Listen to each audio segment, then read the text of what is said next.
বর্ষা মৌসুমে আমাদের পেঁয়াজের ঘাটতি থাকে বেশি এবং সেই সময় যদি আমাদের এই বাড়ি পেঁয়াজ 5 যেটাকে বলা হচ্ছে এই পেঁয়াজ যদি আমরা উৎপাদন করতে পারি তাহলে আমাদের দেশে পেঁয়াজের যে ঘাটতি হয় সেই ঘাটতি আমরা পূরণ করতে পারি এবং আমাদের এই পেঁয়াজ আপনারা বাস্তবে যেটা দেখতেছেন আমরা এবার আশা করতেছি যে আমাদের এই পেঁয়াজ বিঘায় কমপক্ষে 200 মণ করে পেঁয়াজ হবে এবং যদি এই পেঁয়াজ যদি 200 মণ না হয়, যদি 100 মণও যদি হয়, তাও আমাদের দেশের যে কোনো মানে ফসলের তুলনায় অনেক লাভবান হতে পারবো।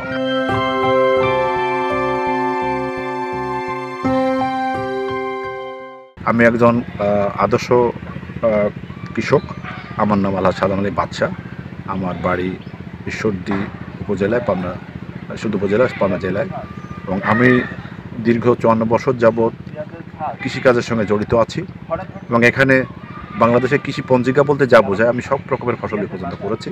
তো আমি সবসময় নিত্য নতুন ফসল করার জন্য আমি খুঁজে বেড়াই। তো এখন বর্তমানে আমাদের দেশে পেঁয়াজ উৎপাদনের একটি বিষয় আমাদের কিন্তু আকৃষ্ট করেছে, কারণ হচ্ছে আমাদের পেঁয়াজের বাজার মূল্য এতটাই ভালো কৃষকদের জন্য যে 1 কেজি পেঁয়াজ তারা বাজারে প্রায় 70-80 টাকা বিক্রি করতে পারতেছে এবং আমাদের 1 কেজি পেঁয়াজ যদি 50 টাকাও বিক্রি হয় তাহলে কিন্তু এটা অনেক লাভজনক এবং এটা 3 মাসের মধ্যেই এই ফসলটা হতে পারে।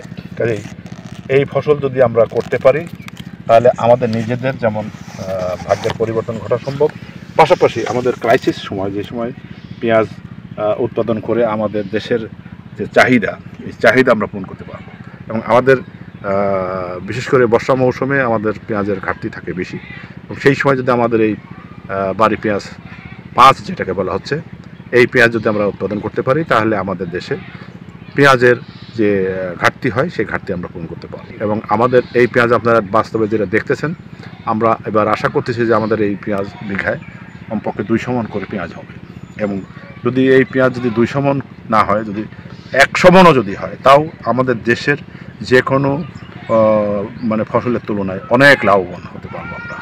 সেই জন্য আমি আমাদের কৃষক ভাইদেরকে পরামর্শ দেব যে আপনাদের যদি উঁচু জমি থাকে তাহলে আপনারা বর্ষাকালীন পেঁয়াজ চাষ করবেন এবং আমাদের মশলা গবেষণা শিবপুর বগুড়া তারা যে জাত উদ্ভাবন করেছে এই জাত আপনাদের যাতে সহজলভ্যে পান সেই জন্য আমিও আপনাদের পক্ষে হয়ে তাদেরকে পরামর্শ দিয়েছি যে এটা ব্যাপক আকারে এর বীজ উৎপাদন করতে হবে এবং এই বীজ যাতে আমরা সকল কৃষকের মাঝে সরকারিভাবে দিতে পারি, প্লাস আমরা নিজেরা উৎপাদন করেও আমাদের পেঁয়াজ ফলাইতে পারি এবং আমরা আশা করছি যে বাংলাদেশে এটা সম্ভব হবে।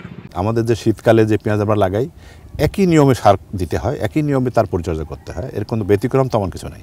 ব্যতিক্রমের মধ্যে একটাই, সেটা যে এই পেঁয়াজটা যখন রোপণ করব তখন যাতে পানি জমে না থাকে। বৃষ্টি হবে তো কন্টিনিউ পানি জমে থাকে মাটিতে, কিন্তু আপনার বৃষ্টি হওয়ার সঙ্গে সঙ্গে পানিটা নিষ্কাশন হতে হবে। এই জন্য ড্রেনেজ ফ্যাসিলিটি ঠিক করতে হবে এবং পানি যাতে জমির মধ্যে সহসরাসর দেওয়া যায় সেই পদ্ধতিটাও ঠিক রাখতে হবে।